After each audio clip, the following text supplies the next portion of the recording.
Assalamualaikum warahmatullahi wabarakatuh. Selamat sore kepada teman-teman semua dan kepada Pak Gatot. Jadi perkenalkan, nama saya Angelina Sinta Kusumadani, NIM 1011910016.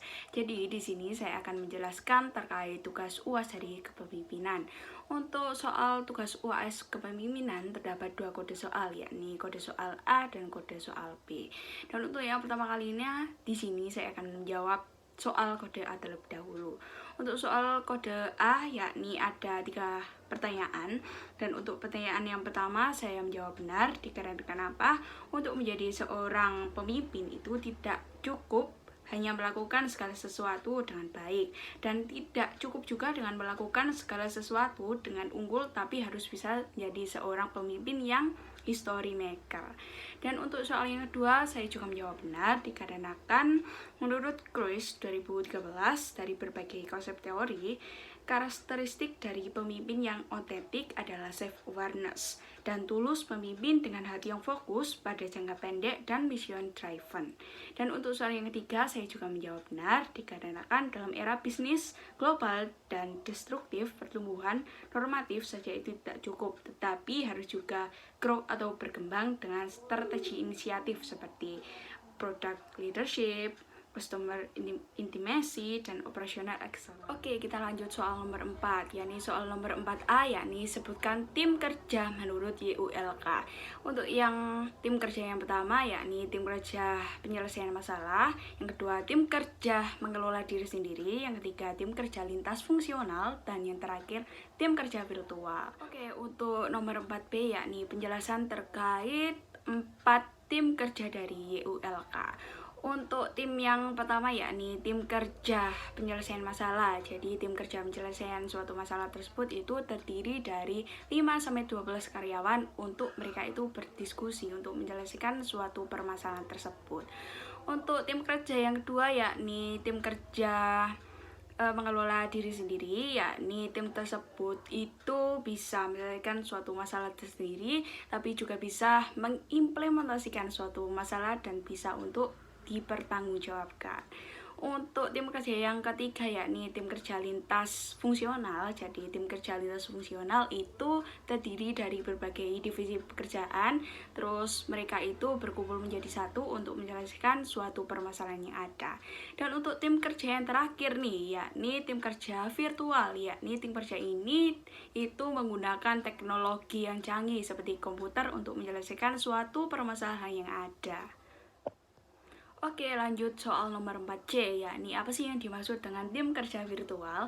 Jadi tim kerja virtual yakni tim yang menggunakan suatu teknologi canggih seperti komputer untuk menjelaskan suatu permasalahan yang ada guna untuk mencapai suatu tujuan.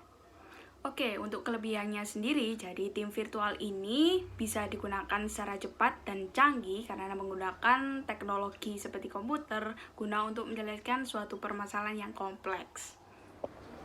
Oke, untuk soalnya nomor 5 nih, sebutkan dan jelaskan 3 tahapan proses organizational change management.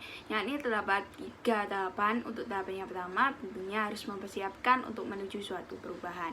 Jadi tahap ini itu memberikan suatu jawaban atas pertanyaan yang telah dibutuhkan, yakni suatu perubahan situasional yang sangat efektif. Dan untuk tahapan yang kedua, yakni mengelola suatu perubahan tersebut, yakni berfokus pada pembuatan rencana yang kita integrasikan ke dalam kegiatan proyek suatu perubahan. Untuk tahap yang terakhir, tahap yang ketiga, yakni penguatan perubahan. Jadi membuat rencana tindakan secara spesifik untuk melakukan suatu perubahan yang berkelanjutan, yakni yang akan mengembangkan suatu langkah-langkah dari perubahan tersebut. Oke, kita lanjut soal yang nomor 6. Jadi nomor 6 itu adalah dalam sesi strategi PT BKG pasca COVID, berikan penjelasan saudara apa yang dimaksud dengan A. Dalam upaya-upaya peningkatan produktivitas dan efisiensi ada maksimalnya atau sangat terbatas. Jadi menurut saya sendiri untuk peningkatan produktivitas dan efisiensi itu harus dilakukan secara maksimal. Dikarenakan apa? Dari segi untuk kita harus meningkatkan suatu produktivitas sendiri, tentunya kita harus meningkatkan suatu output dan input yang tertera. Dan sebaliknya juga, untuk meningkatkan suatu efisiensi kita harus lebihnya sangat tepat dan juga terarah. Maka pasti perusahaan itu perlu terus beradaptasi bahkan memimpin perubahan. Jika perusahaan mampu beradaptasi, tentunya memberikan dampak yang baik bagi perusahaan, yakni perusahaan tersebut akan menjadi lebih unggul dan berkembang. Dengan hal tersebut akan memiliki ide inovasi yang terbaik bagi perusahaan maupun sumber daya manusia. Oke, next, voice of customer need menjadi salah satu input improvement. Jadi, voice of customer merupakan feedback atau umpan balik pelanggan atas menggunakan produk dari perusahaan tersebut. Yani, para pelanggan itu dapat melakukan suatu analisa produk perusahaan karena hal tersebut akan memberikan suatu keuntungan bagi perusahaan. Oke, next, ide dan kreatif tidak memandang level. Dengan mempunyai ide dan kreatif sebagai seorang pemimpin, tentunya perusahaan akan mendapatkan suatu hierarki kualitas yang berbeda. Perusahaan tersebut akan menghasilkan suatu ide yang sangat banyak. Perlu yang kita ketahui juga bahwasannya ide dan kreatif merupakan suatu hierarki yang bisa kita salurkan kepada siapapun, kepada masyarakat.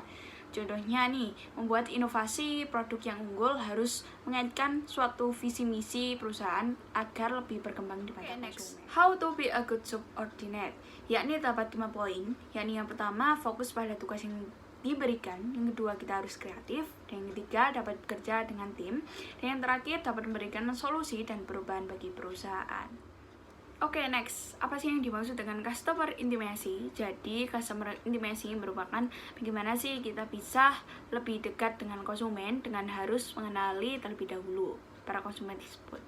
Untuk yang selanjutnya, apa sih yang dimaksud dengan product leadership? Jadi, product leadership itu bagaimana produk itu dapat menjadi lebih unggul, menarik, dan juga berkualitas di mata konsumen. Untuk yang terakhir, apa sih yang dimaksud dengan operational excellence? Jadi, operational excellence itu terkait dengan efisiensi dan peningkatan produktivitas pemimpin perusahaan. Oke, untuk soal yang nomor 7A nih, dalam artikel Black Sound tersebut, menurut saya cukup menghadapi krisis saat ini karena terdapat bentuk tim untuk menyelesaikan solusi untuk menghadapi suatu permasalahan yang ada. Untuk soal yang 7B, yakni tim kerja mana sih yang paling tepat dalam artikel Black Sound tersebut, yakni menurut saya yakni tim kerja lintas fungsional karena tim yang terdiri dari berbagai divisi bidang pekerjaan yang berbeda dan berkumpul untuk menyelesaikan sebuah permasalahan yang ada. Oke, untuk soal nomor 7C, jadi di sini saya akan menggambarkan struktur organisasi matriks jika saya menjadi seorang leadership.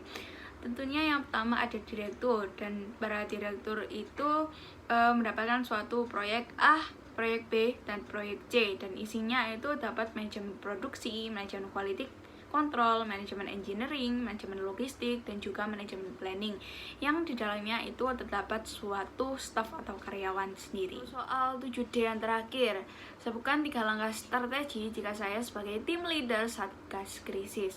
Untuk langkah yang pertama yakni pre-krisis, yakni menitik beratkan pencegahan dan persiapkan strategi. Yang kedua, krisis respon, yakni membuat kebijakan terhadap ranah suatu bisnis tersebut. Yang terakhir yakni pas krisis, yakni menerapkan metode penanggulangan suatu krisis tersebut. Sekian dari saya Angelina Sinta Kusumadani. Saya pamit undur diri. Terima kasih. Wassalamualaikum warahmatullahi wabarakatuh.